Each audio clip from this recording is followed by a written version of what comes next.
L'interpretazione, ripeto, che è stata data non per i matrimoni ma per le piscine, quindi ripeto quello che ho sentito un quarto d'ora fa, è quella che però chi è in zona bianca quindi anticipa l'apertura delle piscine. Il 7 giugno quindi, con l'ingresso del Veneto in fascia bianca, le oltre 100 piscine al coperto del territorio potranno riaprire. Questa almeno la linea che si sono date le regioni nell'ultima conferenza, anticipando di fatto la roadmap del decreto governativo che ne fisserebbe la partenza il 1 luglio. Da capire ancora se lo stesso principio varrà per parchi tematici e matrimoni che sulla carta dovrebbero iniziare il 15 giugno. Approfondimenti sono in corso da parte dell'ufficio legislativo regionale, migliaia i lavoratori e le imprese in attesa del verdetto. Ovviamente la base per ogni tipo di ragionamento è tenere bassa la curva del contagio per altre 3 settimane. Il bianco è una prospettiva solida ma non scontata. RT 0,74, incidenza 44,9 su 100.000, quindi noi siamo sotto la famosa soglia di 50,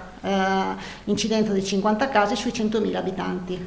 Voi sapete che i 50 casi sui 100.000 abitanti devono rimanere per 3 settimane consecutive per passare in area bianca. Chiaro che al risultato contribuisca la campagna vaccinale che può contare su nuove forniture. Nelle ultime ore 160.000 nuove dosi Pfizer sono arrivate in Veneto insieme a 18.000 vaccini di Moderna. Domani, quindi venerdì 21, arriveranno le 38.600 dosi di Moderna che dovevano arrivare, quindi anche in anticipo per la settimana prossima, e 17.000 dosi di Johnson & Johnson. Restano 50.000 posti liberi e prenotabili per gli over 40, ricordato Lanzarin, anche se la mappa varia da ULSS a ULSS. E a proposito di vaccini, il Veneto continua a ribadire la volontà di immunizzare i turisti, ma nessuna fuga in avanti.